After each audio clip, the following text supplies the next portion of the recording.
Paddy Fitzpatrick joins me now on Your Sports Win. And Paddy, how you doing? Yes, sir.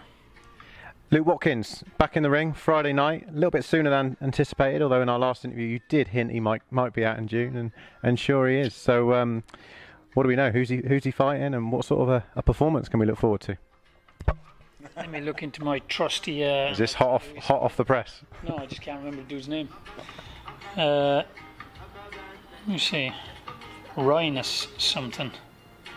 Rhinoceros. He is fighting Rhinos Porosovs. And what do we know about him? Well, we know that he has a 500 record, but within that 500 record, his last two fights were in the UK, and he beat a guy at 10-1, and he beat a guy at 6-0. So, and he's got a good extensive kickboxing career.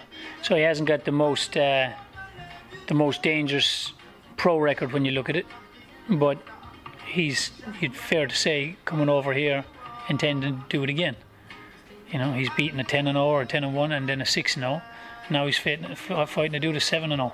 So he's not going to come over here as an opponent to bow down. He's going to come over here believing he can do it again. So there's enough of a fear factor in there to switch Duke on, plus the fight's at late notice.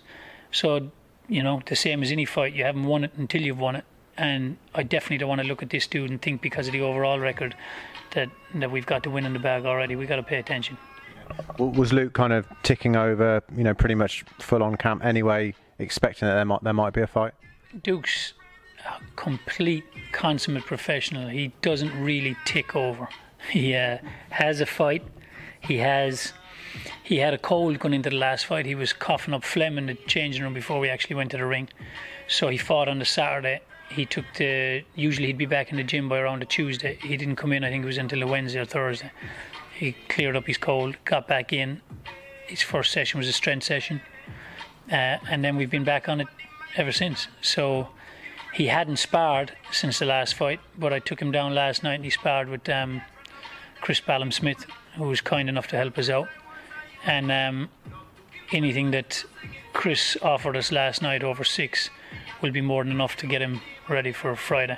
He, a fighter, he just needs to get hit in the teeth before Friday. He hadn't been hit since the last fight. It was only a month ago, but it's still nice to go down and think, okay, I just got hit Monday night. It's all right, it's fresh in my head. So he's ready to go. He was due to be out next in July at York Hall. Still will be. But how pleased are you to get him out so soon after that last fight, which was a comprehensive display that you were very pleased with? Very pleased with. I always want to keep a fighter busy. I think any coach would. A busy fighter is a developing fighter. I would love when you get a guy turned pro to have 8 or 10 fights a year for the first couple of years. Most definitely. It's not always possible because you either got to get into a promotional deal where you don't necessarily have to sell tickets so you can keep busy, but then you've sold the product before you've built the product. So that promotional deal that you enter into isn't going to be worth as much as if you get yourself into a position where you can't be avoided. Now you have something to sell. That's the route that we choose to go with Duke. I said to Duke early on, we can either align ourselves with a promoter, probably the easier way, and stay busy, or let's align ourselves with nobody. Let's take the right fights to develop you as a fighter, that when we get ourselves in a position that you're ready to face the men that are just directly in front of you. This fight now will take him into the top 10. You take Tony Bellew out of the way, Enzo out of the way, and Oval McKenzie out of the way. Those other 7 men then, or 6 men that will be in the top 10 with him, he's ready to face any of those men now. But we still won't necessarily be looking to face those men now. I want to keep him busy, get him into a position where he's got a real strong ranking, and then when it's time to sit with a promoter, we have something to sell. A developed fighter that's ready to go, and there's something financially beneficial in it for him. Pleased to get him out in Swindon again, obviously his hometown. He loves being at home. I always saying it, you got to sell yourself at home before you're selling yourself anywhere else, because you can be the best fighter in the world, But if you don't sell no tickets, or people don't like you and people ain't coming to watch you, promoters ain't interested in you. Duke's a classy dude anyway. People like him. He's an exciting fighter to watch.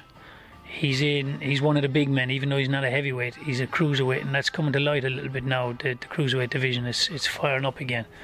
And there's men in the division too that can make for good fights.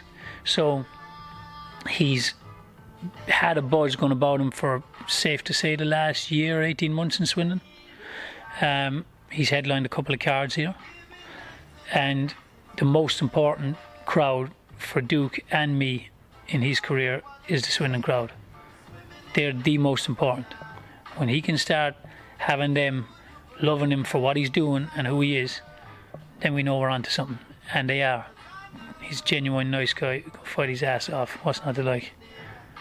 And Friday night is the first show for Nielsen Boxing as well, and it's now Luke's on the card as well. It's quite an exciting card. Yeah, it's called A New Beginning too.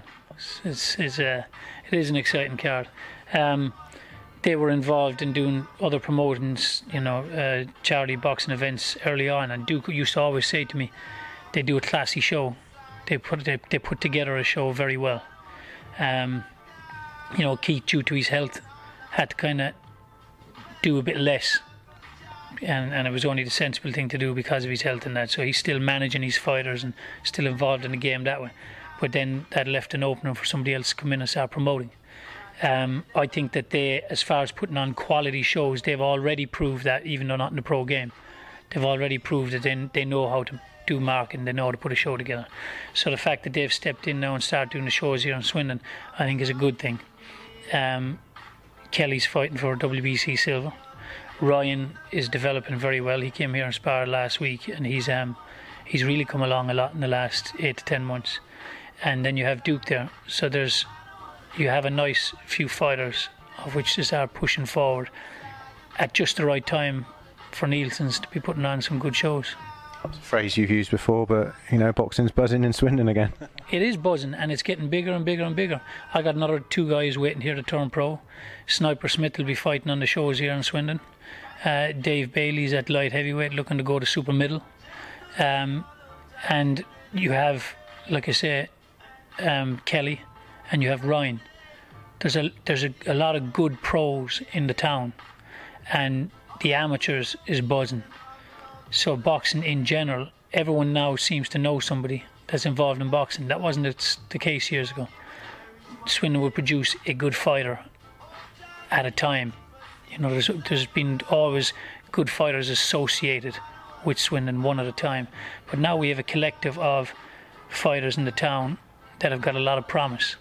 And if we do things correctly, there's no reason why they're not going to grow and develop into fighters that can then get onto the national stage and beyond that.